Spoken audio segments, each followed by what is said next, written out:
کس طریقے کی ملاقات رہی اور کیا کیا باتیں ہوئی ہیں؟ ہماری ملاقات بہت اچھی رہی. ہمارے دارالعلوم دیوبند کے مسلمانوں کے جمعیت علماء کے بہت پرانے تعلقات افغانستان سے ہیں. صرف پڑھنے پڑھانے کے نہیں، وہاں کے سینکڑوں لوگ ایسے ہیں کہ جو یہاں آئے ہیں، بلکہ ہزاروں اور پڑھ کر کے یہاں سے گئے ہیں. یہ ہماری زندگی کا ایک پہلو ہے. دوسرا پہلو یہ ہے کہ ہمارے اکابر نے جو آزادی ہندوستان کے لیے قربانی دی ہے، جو مالٹا کی جیل کے اندر رہے ہیں، انہوں نے مالٹا جانے سے پہلے سن 14 میں یہاں سے بھیج کر مولانا عبید اللہ سندھی کو افغانستان کی سرزمین کو چنا تھا، وہاں جلا وطن حکومت انڈیا کی بنانے کے لیے. چنانچہ وہ گئے اور انہوں نے سن 1915 کے اندر وہاں حکومت بنائی. امیر حبیب اللہ اور اس کے بعد امیر نصر اللہ وہاں بیٹھے اور ان لوگوں نے ان کی پوری مدد کی، جس کے اندر راجہ مہندر پرتاپ کو انہوں نے صدر بنایا، مولانا برکت اللہ کو وزیر اعظم بنایا اور مولانا عبید اللہ سندھی کو وزیر خارجہ بنایا. یہ ہندوستان کی ایسی تاریخ ہے کہ سوائے ہمارے اکابر کے کسی کے اندر یہ دمخم نہیں تھا کہ وہ دنیا کے اندر آزادی وطن کے لیے جلا وطن حکومت بنا سکتا. میں نے ان سے یہ بات کہی ہے کہ اس جلا وطن حکومت اور ملک کے اندر کوششوں کے نتیجے کے اندر ہندوستان آزاد ہوا ہے. ایک ایسی گورنمنٹ کو نکالا ہے جو یہ کہتی تھی کہ ہماری حکومت کے اندر سورج غروب نہیں ہوتا. وہ اس وقت سب سے طاقتور گورنمنٹ تھی. آپ لوگوں نے انہی سے لیا ہے افغانستان کے اندر، لے کر آپ نے انہی کی طرح دنیا کی بڑی طاقتوں کا مقابلہ کیا اور سب کو دھول چٹوائی اور نکال دیا.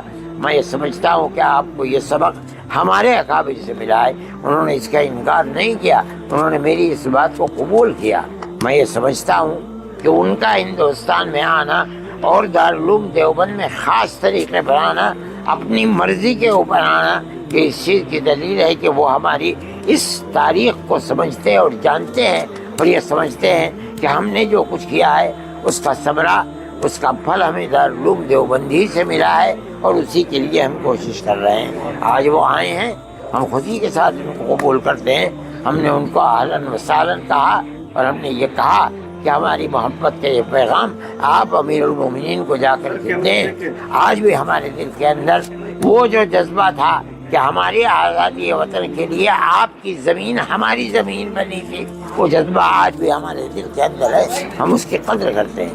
حضرت مولانا حسین مدنی صاحب طریقے سے دیکھتے ہیں آپ کتنا فائدے مند آنے والے ہونے والے؟ یقیناً میں یہ سمجھتا ہوں کہ افغانستان جیسے لوگ جنہوں نے قبول نہیں کیا کسی غیر ملک کی اپنے تسلط کو، چاہے وہ دنیا کی سب سے بڑی طاقت ہو، اس طاقت کے ساتھ اگر اس ملک کے ہمارے تعلقات ہوں گے، پیار و محبت کے تعلقات ہوں گے، بھائی چارے کے تعلقات ہوں گے، تو ہمارے ملک کو اس سے بہت فائدہ پہنچے گا. کیا افغانستان کے طلبا کا کوئی ایسا معاہدہ ہوا اپنے کے لیے آئے؟ یہ دونوں ملکوں کی سیاست کے اوپر ہے. اگر ہندوستان سے ان کو ویزا ملنے لگے گا، انہوں نے کہا ہے کہ ہم سے وزیر خارجہ نے وعدہ کیا ہے، ملے گا، بہت خوشی کی بات ہے. ہندوستان میں آئیں گے، پڑھیں گے وہ لوگ. کیا مہیلاؤں کی تعلیم کے بارے میں بھی کچھ باتیں ہوئی ہیں؟ ہماری کوئی اس مسئلے کے اوپر بات چیت نہیں ہوئی. مولانا صاحب انہوں نے لڑکیوں کی تعلیم پہ بندش لگائی ہے، اس پہ کچھ مشورت کچھ رائے؟ نہیں، ہم سے کوئی بات ہی نہیں ہوئی اس مسئلے کے اوپر. آپ نے کچھ رائے نہیں دی؟ نہیں، نہ انہوں نے پوچھا نہ ہم نے رائے دی. آپ اگر ہمیں یاد دلا دیتے ہم یہ بھی بات کر لیتے.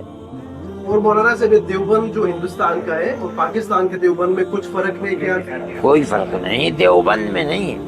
ہمارا جو مسلک ہے مذہبی، جس کے اوپر ہم چلتے ہیں، اس میں کوئی فرق نہیں ہے. نہ یہاں، نہ بنگلہ دیش میں، نہ پاکستان میں، نہ امریکہ میں، نہ سوئٹزرلینڈ میں. جہاں مدرسے ہیں ایک ہی طرح کے مدرسے ہیں، ایک ہی مسلک ہے ان کا.